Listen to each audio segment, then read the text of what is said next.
Hi everyone, this is meteorologist Brian Bennett with your update on Hurricane Irma for Thursday, September 7th. As you can see, we have three storms in the Gulf of Mexico and the Atlantic. We have Katia in the Gulf of Mexico, we have Irma just north of the Dominican Republic, and we have Jose out in the Atlantic Ocean. Katia is not a concern for the United States. It's going to move off to the southwest and bring considerable rain for parts of Mexico. Jose is a storm that will need to be watched. Right now, we do have hurricane watches in effect for, again, the northern Leeward Islands and St. Martin, the same area that just got beat up so hard by Irma as it passed over about 36 hours ago. Well, now it's in the path potentially of another hurricane, Hurricane Jose, and this storm could be mischievous as it kind of wants to circle around in the Atlantic, so we'll have to continue to watch it over the next 7 to 10 days just to make sure it doesn't do anything which would bring it closer to the United States. All right, Irma is a storm that we need to worry about right now. There's no doubt about that. Right now it has winds of 175 miles per hour. It's moving to the west-northwest at 16 miles per hour, and it's located just north of the Dominican Republic. Looking at the satellite picture in motion, you can see that we still have a very healthy hurricane that's spinning off to the west-northwest towards the Bahamas. The Bahamas are finally in a hurricane warning. We've known for over a week that the Bahamas were going to be slammed by this storm, and this will indeed be happening as we head into the nighttime hours and throughout the day on Friday. Not going to be a pretty day for the Bahamas. This is the official track from the National Hurricane Center, and the storm is still forecasted to go into southeast Florida and then perhaps go offshore for a little bit and then make a turn back to the northwest into perhaps anywhere from Savannah to the Myrtle Beach area. That's the center of circulation. The National Hurricane Center does do a forecast cone, and they do a forecast cone for good reason. There's a lot of uncertainty that comes with hurricane forecasting, so everybody in the cone needs to continue to pay very close attention to this storm until it has passed your area. All right, here's a look at these spaghetti model plots, and the majority of the models are forecasting the storm to slide right up the east coast of Florida. You can kind of see the grouping of models here. Again, just near or perhaps onshore of the east coast of Florida. The blue line here, this is a UK Met model, and it's typically a model that I'd put a lot of faith in as far as a more accurate solution, but it really doesn't seem like it's been handling the storm very well. It's been very wish-washy going back and forth, so I'm not leaning on this model right now. Now, with that said, a landfall in southwest Florida cannot be completely ruled out, so we'll have to watch for even that possibility as the storm approaches. Here's a look at the latest GFS model, which is a model that's really been doing pretty well with this storm so far, as I've been watching it track across from the middle of the... Actually, you know what? I've been watching this storm since it was a wee little lad off the coast of Africa, and the GFS has been doing a good job with it, forecasting the position of it going just north of Puerto Rico and eventually heading just north of Cuba, just like it is doing right now. So what is it forecasting for Florida? It's forecasting the storm to make a very close call, perhaps going on shore in southeast Florida on Saturday night and into early Sunday morning, and then sliding up the east coast of Florida, perhaps going offshore just a little bit, and then curving back to the northwest, perhaps making a second landfall as a strong hurricane somewhere around Savannah or perhaps Charleston or even up to the Myrtle Beach area. So the GFS track is forecasting a path that takes it very similar to what we've been forecasting over the last 24 to 36 hours. That would be riding up the east coast of Florida and then making a turn to the northwest somewhere around South Carolina. And that's also very similar to what the official National Hurricane Center track is forecasting as well. Well, of course, hurricane forecasting can never be simple. Check out the latest track of the European model. Notice that the European model on Sunday morning is bringing the storm farther west. In fact, about About 90 miles or so farther west than the GFS model run. So with this recent run, the latest run from the European, it is taking the storm right up the spine of the state, which if this did happen, it would bring much stronger winds to Fort Myers and Cape Coral and Tampa Bay and Orlando, and really be not a good scenario for the entire state, because pretty much everybody in the state of Florida, except for the Panhandle, would be feeling a pretty direct hit from this storm. Now, typically the European is the go-to model, or at least it has been going back 8 to 10 years, even especially back with Hurricane Sandy. But I gotta say, with this particular hurricane, it hasn't really been the most consistent model. The most consistent model, or one of the more consistent, would be the GFS. So I'm tempted to believe a track that is a little bit farther east due to the consistency that I'm seeing with the GFS and another model called the H-Wharf model.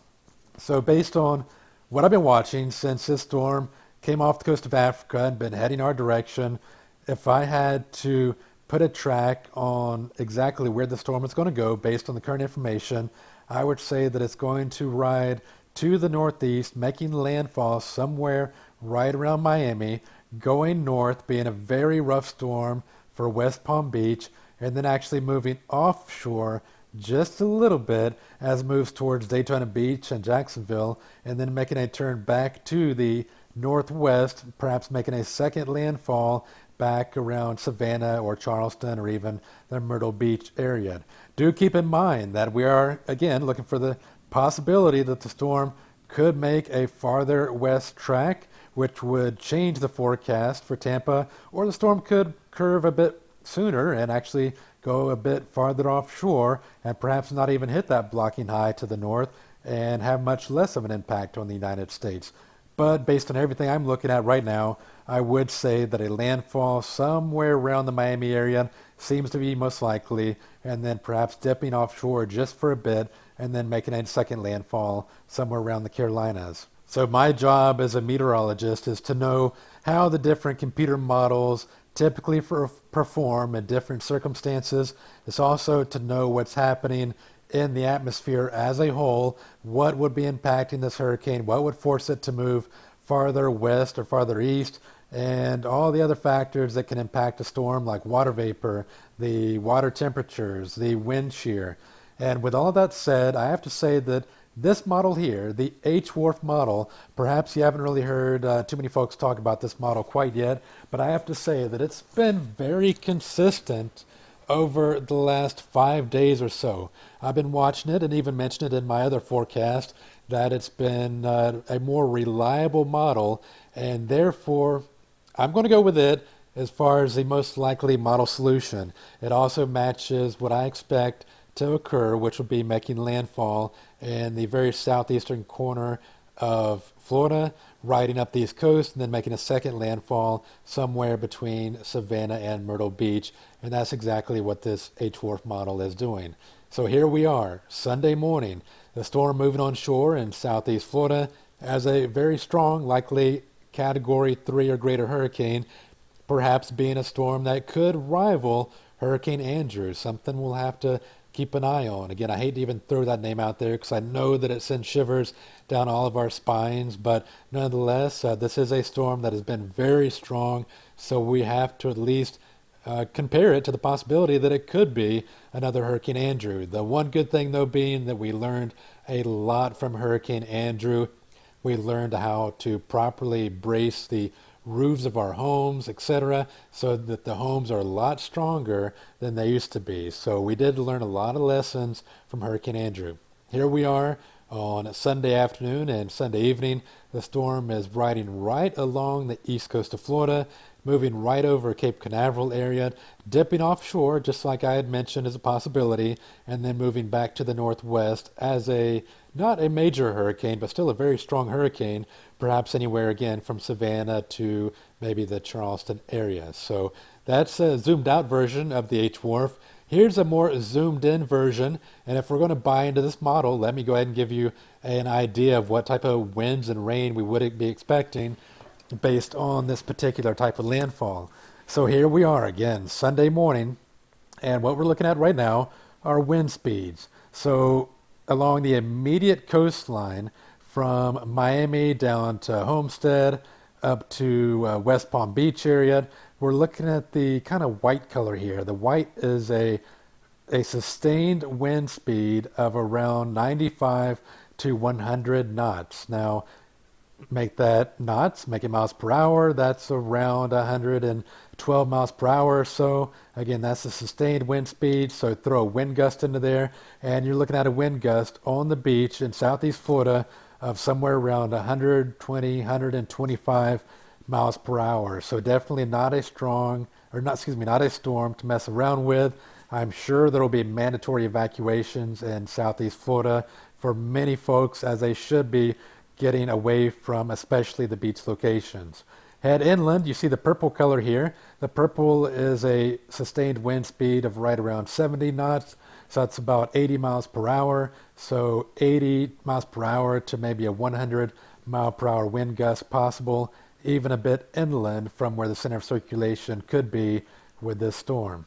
Okay, moving ahead just a little bit to later Sunday morning. The storm is riding right along the coast of Southeast Florida with very strong winds. As we move towards Sunday afternoon, again, the white color here representing those winds, possibly anywhere from 100, maybe gusting to 125 miles per hour. And the winds will be out of the northeast ahead of the storm. The winds will be out of the southwest behind the storm. And again, West Palm Beach, Miami area, this is a storm to not take lightly. It does have the potential to cause quite a bit of wind damage if it does follow this path. Here we are later Sunday afternoon and early Sunday evening. The storm continues to ride along the coast. And same thing goes, Cape Canaveral. We can't rule out the possibility for perhaps a 110 mile per hour wind gust. Now, this is getting into the vicinity of Tampa Bay, a very populated area right here. So let's take a closer look at what the winds are based on this particular forecast track. If you're in Polk County, we would have wind gusts that would be on the order, sustained winds on the order of 45 knots. That's about 55 miles per hour. That means we could have a wind gust up to maybe 70, 75. So based on this path, we could see winds up to about 70 miles per hour in eastern Polk County. As you head westward, the winds rapidly diminish so that downtown Tampa and Plant City and other locations inland would see breezy conditions. Maybe a branch or a tree could come down, but nothing compared to what we could see on the east coast of Florida. Now, when you get to the immediate beach locations, this wind is completely unabated from the Gulf of Mexico. That means there's no friction. It's coming right off the water. So therefore, the winds could be a bit stronger right by the immediate coast. And the model is predicting that. It's predicting a sustained wind of right around 45 miles per hour, 45 knots, which is about 52 miles per hour or so, and take into account the possibility for some wind gusts. That means that at the immediate coastline, we could see a wind gust of, say, 50 to 60 miles per hour, again, right at the beach locations.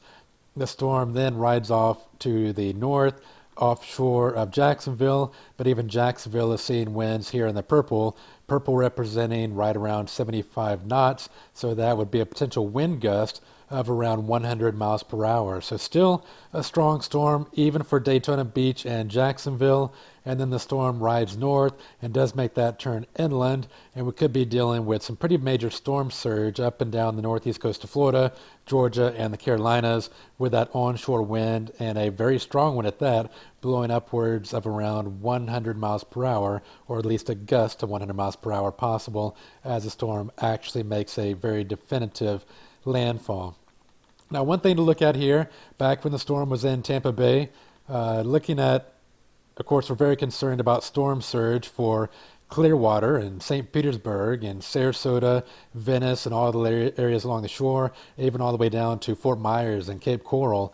Well, notice that the wind at this point, when we're having the strongest point of the storm, the wind is pretty much out of the north, and that's not real conducive to a storm surge. So that is great news. What we don't want to see in Tampa Bay is a wind out of the southwest. That would be very conducive to a storm surge, and that could really pile up the water very quickly in the bay and along the area beaches. So not really too much of a concern about a storm surge due to the forecasted path of the storm being east of the Tampa Bay area. So that is some really good news. In case you're not aware, Tampa Bay is one of the most prone areas in the entire country for storm surge, and it could potentially be the most damaging because of the bathymetry and the bay and other factors that go into how quickly the water could rise in the event of a landfalling hurricane in the Tampa Bay area. But again, with this particular storm, it doesn't look like storm surge is really going to be much of a concern. I want to quickly show you this. This is a brand new, spanking new model. It still has the brand new model smell. It's called the IBM Deep Thunder model, and it actually agrees with the H-Wharf model I showed you a second ago. It brings a storm right into the Miami area, a very rough storm for West Palm Beach, riding right up along the coast, going offshore just a tiny bit, and then turning northwest and making a landfall perhaps right around the Charleston area. So I do like to see that another model is forecasting the exact same thing, and that's kind of what I'm going along with as well, would be this exact path. All right, here's a look at storm surge. I just mentioned storm surge and the possibilities of what we could be looking at. Well, based on this particular path, these are the locations that would be looking at the possibility for some storm surge. One would be Homestead and any coastal areas that are east of Homestead, and that even goes up into the Miami area as well. We could be seeing perhaps maybe a 1 to 3 foot storm surge, perhaps a tiny bit greater as you head down towards the low-lying areas of Homestead. Not really too bad for Boca Raton, Pompano Beach, Hollywood. The coastline is steep enough that storm surge isn't quite as much of a concern as it would be for areas down around Homestead. Now heading to the north, Port St. Lucie up to Melbourne, Palm Bay could see a little bit of a storm surge. Again, I would say maybe in the 1 to 3 foot range based on this current path. Notice while we're going north, not really looking at much of a storm surge for Clearwater, for coastal Citrus, Hernando, Pasco counties, or even down to Sarasota, or even that much for Cape Coral or Port Charlotte, and that's because the winds are coming out of the north, and that's all due to the positioning of the storm and it being east of the Tampa Bay area, and that is really fantastic news for the Tampa Bay area. We do not want a strong storm surge. Now as you go north of Cape Canaveral, that's when the storm surge is going to start to pick up again. We could see a storm surge in this area all the way up to Jacksonville of maybe 3, 4, perhaps up to 5 feet or so. Now head north of Jacksonville, and we have some very low-lying marshy land from Brunswick up through Savannah and even up through Charleston and eventually even up through Myrtle Beach as well. And that's where we could see a storm surge anywhere from say 6 feet, 7 feet, maybe even 8 foot storm surge in this location is not out of the question, depending on exactly where the center of circulation happens to make landfall.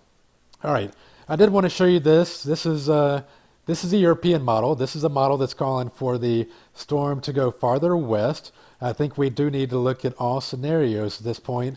So if the storm were to go on a track farther west, it would bring stronger winds to the entire state of Florida. But the good news here is that even with the stronger winds, the winds are still out of the north over the Tampa Bay area. That means the storm surge would still be fairly minimal over Tampa Bay, and that is great news because we can handle some wind in the Bay Area. We're tough folks, but when it comes to storm surge, that's something that can really flood a lot of communities, and we don't want to see that. So even with a worse or more worst case scenario, we're still looking at a very minimal storm surge based on this particular solution here because the winds would be out of the north.